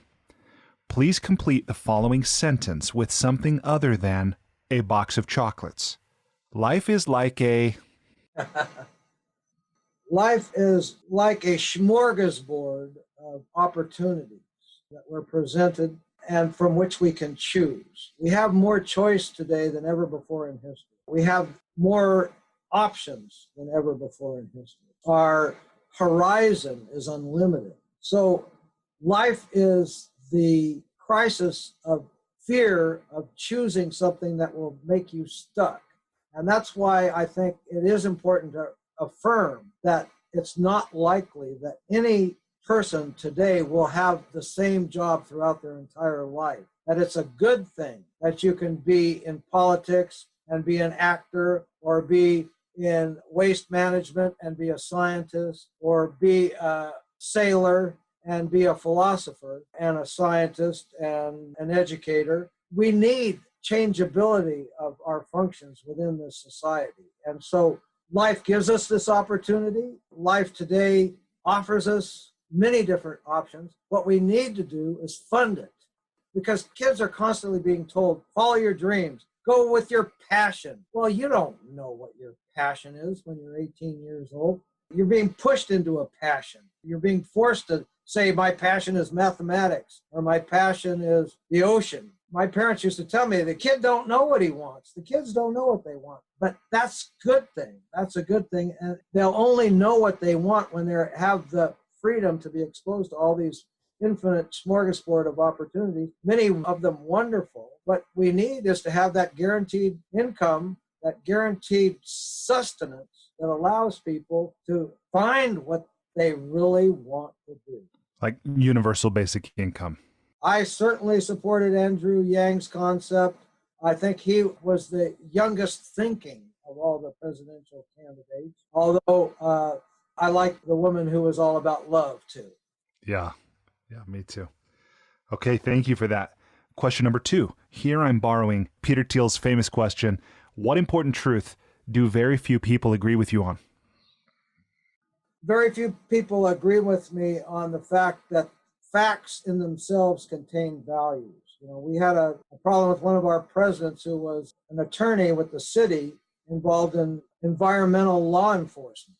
And he wanted our organization to only talk about the facts and not talk about any value. But my position is that the facts in themselves contain values. If your house is a 2-story house and you're upstairs and you smell smoke, you don't go, well, let's see if we can determine the temperature down on the first floor and see how hot it is. Oh, the smoke's getting hotter. Well, I wonder if there's actually flames or if there's something just smoking. oh, the house is on fire. Well, I guess we should leave. The fact that there's a problem points towards a solution. The facts in themselves contain values. There's no such thing as value-free thinking. And we still find that attitude amongst legislators, scientists, you name it, politicians. And then they argue about those facts that are never, ever agreed on. That's why you have people constantly saying, well, the intelligence isn't verified. The intelligence will never be verified. Nothing will ever be verified. But when you discover an obvious truth, there is a value associated with that obvious truth. You collect data, you collect data, you collect data, you analyze it out, then you come to see a pattern, you come to see an obvious truth, which in itself means that something needs to happen. And that is very hard for people to get to. Okay, thank you. Question number 3. If you were required, just hypothetically, every day for the rest of your life to wear a t-shirt with a slogan on it, or a phrase, or a saying, or a quote, or a quip, what would the shirt say? Zero waste. Okay. Number 4. What book, other than your own, have you gifted or recommended most often? One-Dimensional Man by Herbert Marcuse, my professor at UCSD. Why that book? It's the most profound exposition of our situation in the modern phase of history that we're in. Okay. Question number 5. So, obviously, you've traveled an enormous amount. What's one travel hack, meaning something you do or something you take with you when you travel to make your travel less painful or more enjoyable? I always carry a snorkel and a mask so that no matter where I am, I can dive in and look at what's underwater. I don't care if I'm in the mountains, I'll find a pool. I don't care if it's freezing, I won't stay in very long, but I've made it a practice to always investigate underwater, not just on the surface. Wow. In 100 interviews, no one has ever given that answer. Thank you for that. Okay, question number 6.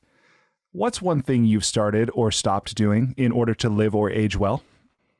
What I've started doing is eating more of my own homegrown produce, stop buying as much stuff from the store as I can. I find that with time, I've been an organic gardener for 46 years. I started not only Algalita Marine Research and Education, but Long Beach Organic, which takes vacant lots and turns them into community gardens. And I started in 74 after we read Ruth Stout's book, The No Work Garden Book. And using mulch as ground cover to stop urban runoff is very important in creating a healthy ocean. So what I seek to do is create local economies. I believe there should be a local stock exchange. I believe someone who is a genius entrepreneur shouldn't have to go to Shark Tank to get an investment. He should go to the local stock exchange and find investors. Really, all the Securities and Exchange Commission does is make you state the risks to an investor that would invest in your company. You can state the risks to an investor that might invest in your company on a local level. And so what I do is I have a grower's certificate. The county agricultural commissioner comes once a year, inspects my produce, gives me a certificate, allows me to sell to passersby. So on the weekends, I set up a table and my excess crops, I start a local economy of my people on the block, people walking. I live crossing the boat. There's a park between me and the boat. So there's a lot of folks walking there, recreating, bringing their dogs. And I talk to them about local production, about the value of organic produce, and sell them. This week I'll have Kentucky Wonder pole beans, I'll have cucumbers, I grow a lot of herbs, moringa, allspice, I grow a lot of exotic fruits, chocolate pudding fruit, custard apple, the sapote blanco, sapote negro. So I'm proving that we can have this variety on the local level, that we can be, I have 71 years in this property. This is where I grew up. I've been around the world and I've never found a better situation. I have my research vessel across the street, so I have my business there. I have my homegrown produce here in my yard. That's part of my business. So I fully believe that local economies is what will get us out of this mess. And transportation is the main reason for plastic packaging. So it's also the main reason for global warming. So if we get out of this idea that somehow we have to have things from far away, we now have the ability to put a factory in a container and take it to wherever the cheapest labor is. If we can do that, we can start those same factories right here in our own community with our own people and charge a reasonable price and make very advanced technical products without having these tremendous transportation costs and logistical nightmares that are embraced by the Amazon culture. So I think that for me is what I do and what I don't do. I try to be local, try to be self-sufficient, a concept which is so important now in COVID. It's like 46 years ago, I started organic farming and doing it locally. For those 46 years until the COVID crisis, I was looked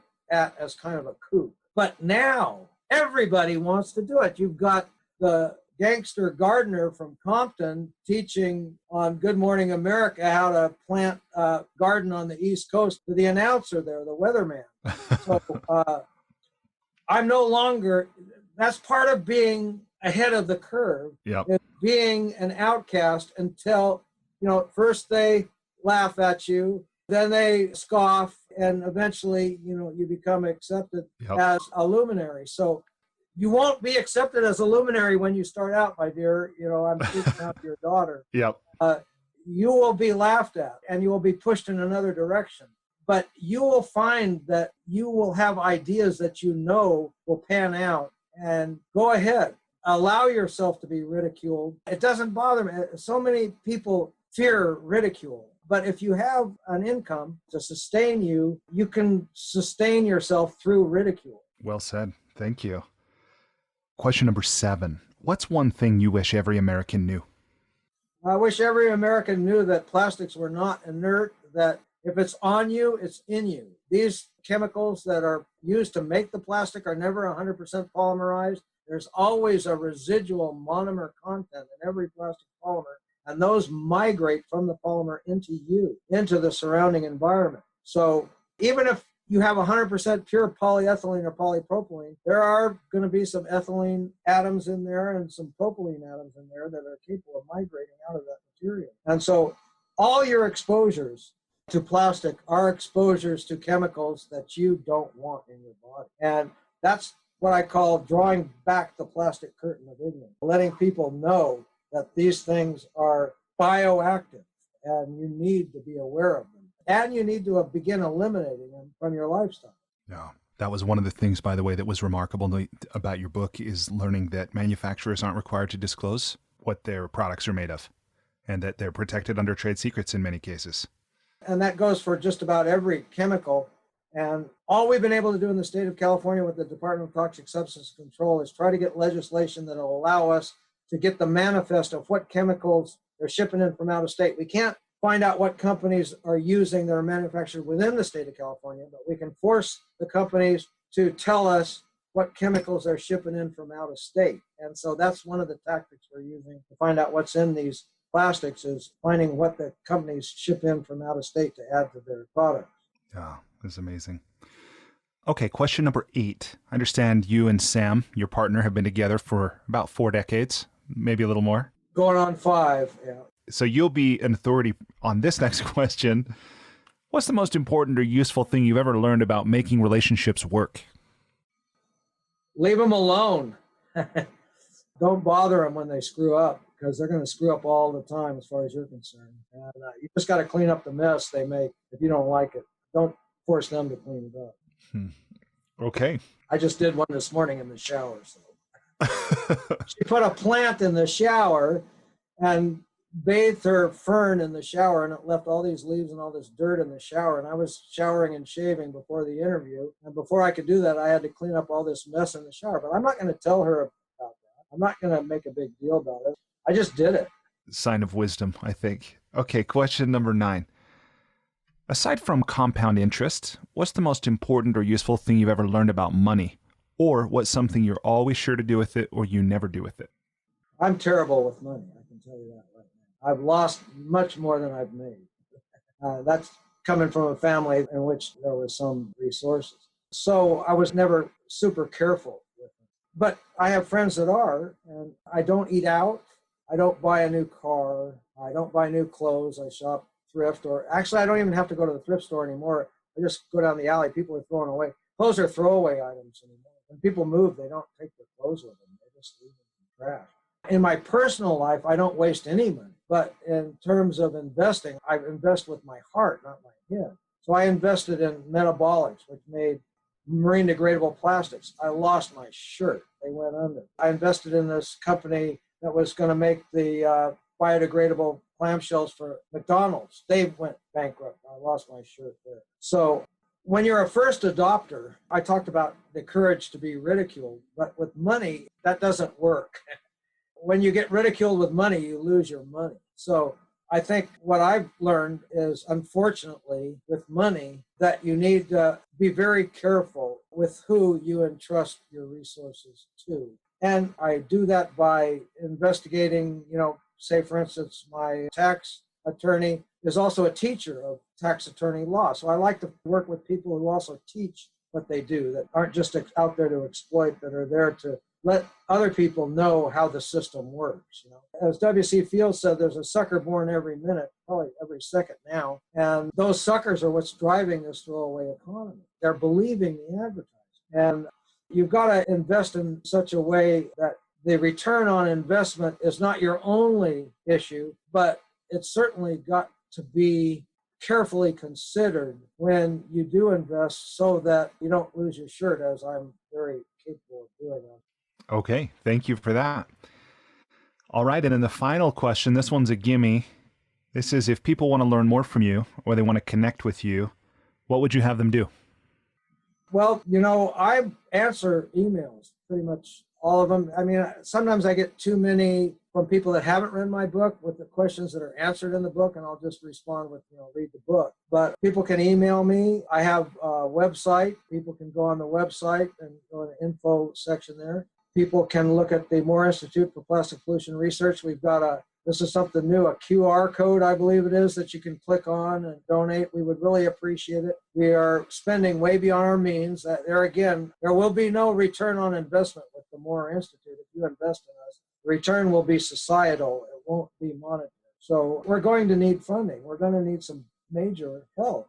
And I'm going to have to present myself and our institute as something worthy of support. And the reward won't be a feel-good sticker that shows that you saved a whale, or that you cleaned up a beach, or that you made a baby born without plastic chemicals in its body. But that's the goal. That's the goal. The goal is we will save the planet through our research. But it's, as I said before, I can't close with an optimistic message that this will happen anytime soon. We've seen that science does progress, but that politics goes backwards. And since science has now become so political, it has to become political in such a way that we stop regressing in our political universe. Our political universe is abhorrent. And that political universe, you can't even have a discussion with the most progressive interviewer, except in your case where we have enough time. The most common phrase you hear is, we only have a minute left. We have 30 seconds left. We only have a couple minutes left. That's the takeaway message is, there's no time. It's not what the person says with a minute left or 30 seconds left. It's the fact that there's no time to have this discussion that would allow us to define the box and then see. Yeah, for sure. Well, and on that point, although I do have just a few last questions about the writing process, I do want to say here, thank you for making so much time, sharing very generously of your time, your experience, your wisdom with me and everybody listening. And as one attempt to express my gratitude, and I will go on and make a contribution to the new work you're doing as well through the QR code or through the website. But I have also gone to kiva.org, the microlending site, and I've made a $100 microloan to a female entrepreneur named Maria who lives in Moldova, who will use this money to connect her home to an aqueduct and a sewer to improve the quality of life for her and her children. So I just wanted to thank you for giving me a reason to go make that microloan. I believe that lending, that model, is valid in this economy that we're currently in, because the return on investment is why people lend. They want to get that money back and then some. But that's not a concept that's universally accepted around the world. There are people that call it usury, that believe it's immoral, and that we shouldn't expect our good works to result in increased income and return to ourselves, that our good works should be altruistic. So there's a contradiction there, and we have to work within that contradiction. There are so many contradictions in our current way of living that require us to straddle a very difficult stream of occurrences. So I compliment you for that. I know that I work with people around the world, and I believe it's the grassroots, as I said before. Grassroots is kind of another way of saying local economy. And the grassroots movements that are around the world are uniting. Before I started studying plastic pollution, there were no global plastic reduction efforts, zero. Now there are thousands. I don't take credit for that, but what I do say is that I was correct in predicting the problem as being serious and one that was growing rapidly. And that response to that rapidly growing problem has been gratifying to see. And when one can invest in that movement of grassroots organizations to combat whatever local problem they see, that return on investment to me is more valuable than money. Yeah, no, that's awesome. And one of the things I love about kiva.org, by the way, is the model is really, I think, a neat one, because any individual lender, me or anyone else who lends through kiva.org, never sees a return personally, but instead any interest income goes to what they call a field partner. So somebody in that country who operates as that micro-lending bank, who then interfaces with the entrepreneurs. So it's really a neat thing that technology has made possible.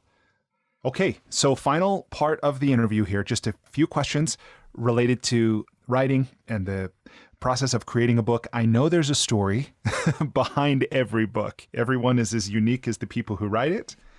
And I wonder if you would be willing to just share with me briefly, maybe the thumbnail sketch of how did your life experience, things you had learned, this data, how did it come to be between the two covers, or in the Kindle, as it was in my case?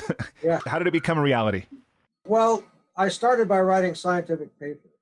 The paper that blew the lid off this issue was our comparison of plastic and plankton in the North Pacific Central gyre that found 6 kilos of plastic for every kilo of zooplankton in the surface water. So when there was more plastic than life in the middle of the ocean, as far from human civilization as you can get anywhere on Earth, that was a profound revelation. And the idea that I could have that kind of effect by writing a peer-reviewed scientific paper led me to want more peer-reviewed scientific papers. So that was my goal. And when the idea of writing a book was floated, I wanted it to be science, pure science. I did not want a biography. I didn't want people to know more about me, per se. I wanted them to know about the issue. But my co-author, who, this was in a little library in Waimea, Hawaii, on the Big Island, where they were having a community meeting about waste, that I met my co-author, who told me about her work with the orchids. And I told her about my work with plastics and how her substrate was very fascinating. And it was her husband that said, this could be a book. It turns out my co-author had experience with books and with working with other authors. She was an English major and had talent in that regard, and also had an agent. So when we approached the agent about writing the book, I wanted to bring in another scientist. So I selected someone who was working on endocrine disruptors on the East Coast. We came in and we have to write a chapter. The way you push a book through an agent is say, well, give me a chapter. So we wrote a chapter, and the agent was not happy. He said, look, here's what I'm going to do. This was not with my co-author currently. This was with another scientist, right? I didn't want to necessarily do the book with the orchid lady. I was thinking about, let me just write this book and we'll talk about plastic pollution. And we can bring in the other topic, but more important to me was the endocrine disruptors. And so we took this to the agent, and she knew my current co-author as a talented writer, as someone who could make a saleable book. And she said, here's the deal. I don't think this is going to work, but I will offer your current co-author, the scientist, her own book. She can write a book about the endocrine disruptor. But I want you to have Cassandra to be your co-author, because she can make this readable. And that's what you need. Someone that can help you make this book readable. And so I reluctantly agreed. I was not happy. We put the book out to bid, and the highest bid was not from the company I wanted. I wanted the company that was publishing my professor at UCSD, you know, someone that published radical books. But we got Penguin instead because they offered the highest amount of money up front. A warning to authors, all you're ever going to get probably is whatever they offer you up front, because they make you pay that back in sales before they ever give you any money. And unless you have a bang-up bestseller that sells lots and lots of copies, you're never going to get any payments from your publisher other than that initial advance that they give you to write the book. So we took the initial advance. We began writing chapters. She would polish them. Some were my own manifesto that I refused to have any changes made, but others we allowed her to wordsmith, and she actually did a lot of research on her own to do what she thought was interesting sidelights and research topics, which she did an excellent job on. So it would never have been as readable, as popular, as well acclaimed of a book if it hadn't been for Cassandra. Mine would have been a dry scientific paper that I would have hoped to have raised eyebrows by the findings of the science. But that doesn't really work in what they call the popular literature. The popular literature has got to be readable. It's got to be a page turner. And scientific papers aren't page turners unless you're a scientist. Right. Yeah, this book, I did find it to be readable, and it was much more of a history of plastic than I expected it, and an exploration of chemical, the chemical industry. But I found it interesting and concerning. And you're the only author that I've ever met or even heard of that was disappointed by being published by Penguin. Most people would be so thrilled, I still am thinking I've noticed in books now, chapters are getting shorter and sequences topics are getting shorter. Pretty much we're losing language as an art. Emojis now are taking the place of language. People don't even have to write anymore. Words. They can just communicate with emojis and bites of this and that. But maybe the next book will just have to be aphorisms, things like, quotes that you like today, string a few of those together and let them just read a block of this, a block of that, and just a whole bunch of aphorisms, as if it were like a book of poems, but not poetry, just prose poems in some sort of sequence. Yeah, highly tweetable, right? Yeah, highly tweetable. Yeah, for sure. What was your process like so you had the chance meeting in the library, you met Cassandra there. You weren't initially going to write it with her, but you did stay with her agent, as I understand, through that process. Right. Then the agent basically said, no, she can do it. Trust me. You did give it a shot. Obviously, it worked out.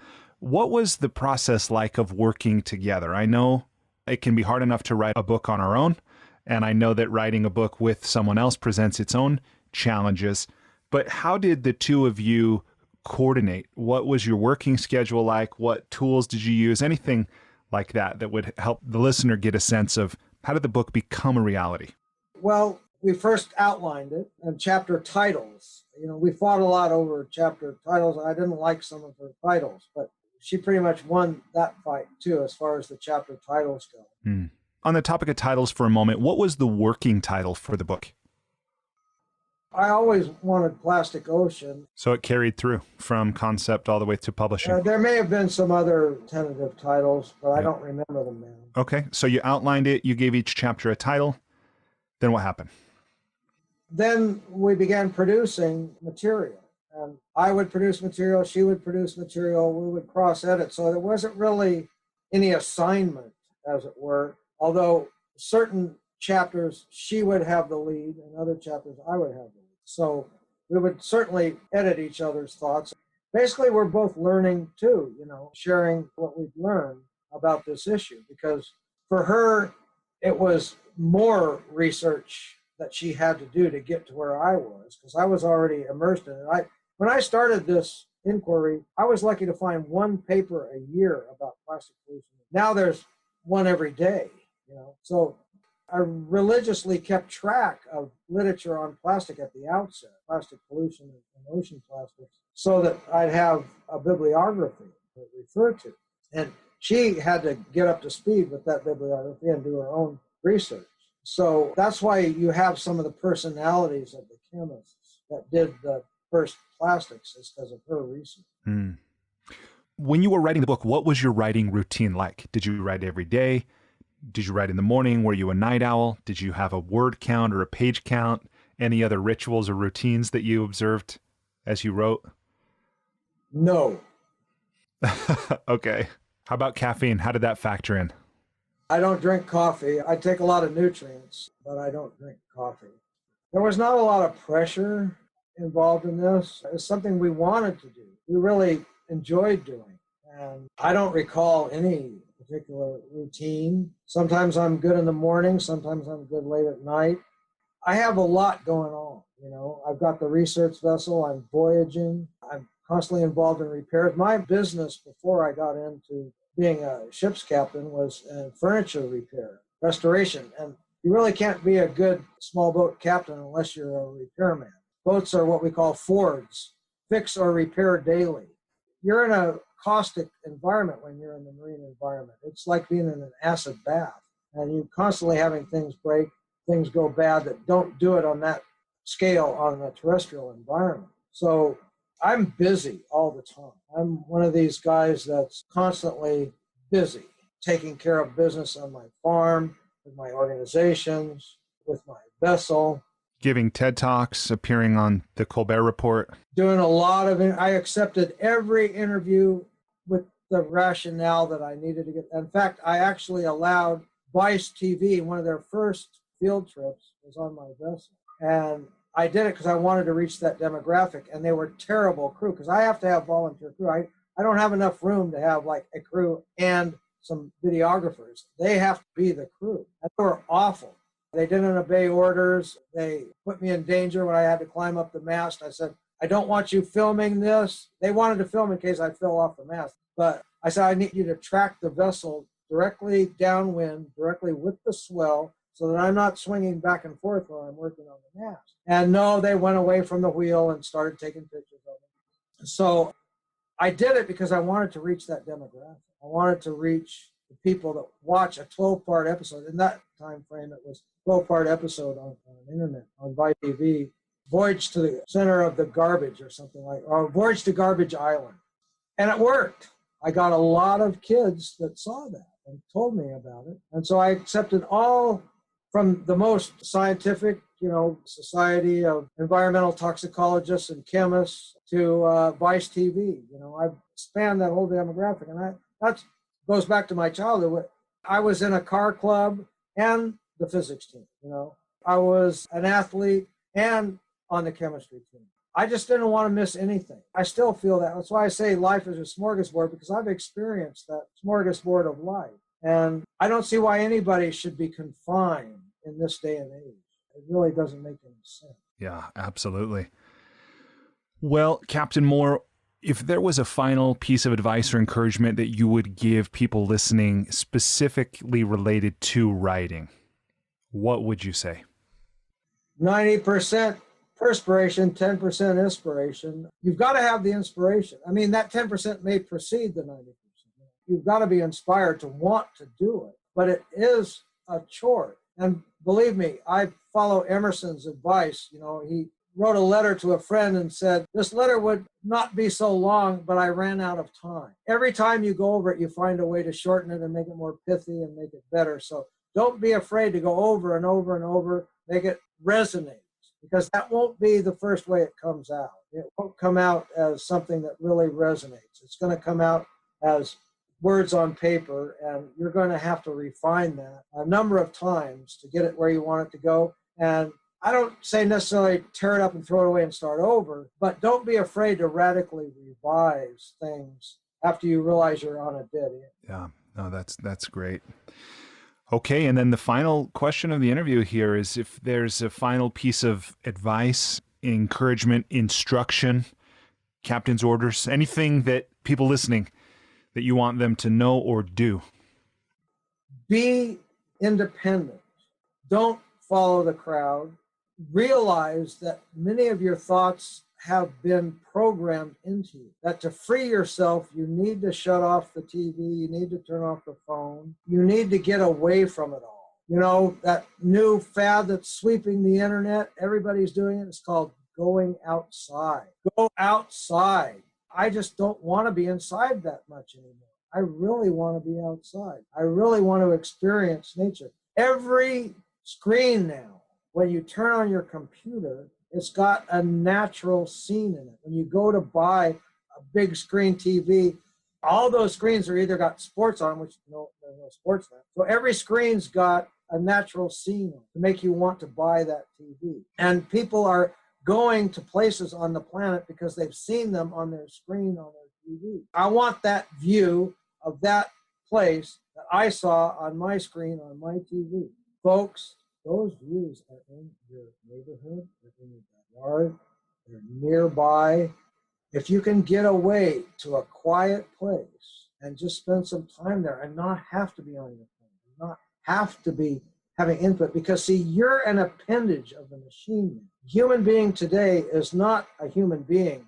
A human being is an appendage, and your value is only as an appendage of that machine, the one that you are using. That is how they want to see how you navigate through that universe of being not independent, but being connected, being attached, being controlled by forces outside you. You must be thrown back on yourself at some point in your life. And to do that, you will have to disconnect. You'll have to find out who you are apart from your clothes, your phone, your computer, your earbuds. You're going to have to find out who you are as an independent individual. And to do that, you will have to disconnect. And believe me, those beautiful scenes that are made so enticing when you turn on your computer are those scenes that if you can possibly do it, you can get away and experience in the quietness and peacefulness of natural settings in your own neighborhood. Awesome. Thank you. Beautiful. And thank you again. As I go to articulate it now, it feels inadequate, but I am really grateful to you for the work you're doing, for the book you've written. Yeah, like I said, it introduced a lot of thoughts to me, opened my eyes to a lot of things, kind of freaked me out in some ways. But I'm glad to know that you've been doing this the majority of my life. And I think our planet is better because of the work you're doing, the conversations that you've started. Thank you so much. Peace be with you. Despite living in an age where we have more comforts and conveniences than ever before, life isn't working for many people. Whether it's in the developed world, where we're dealing with depression, anxiety, addiction, divorce, jobs we hate, relationships that don't work, or people in the developing world who don't have access to clean water or sanitation or healthcare or education, or who live in conflict zones, there's a lot of people on the planet that life isn't working very well for.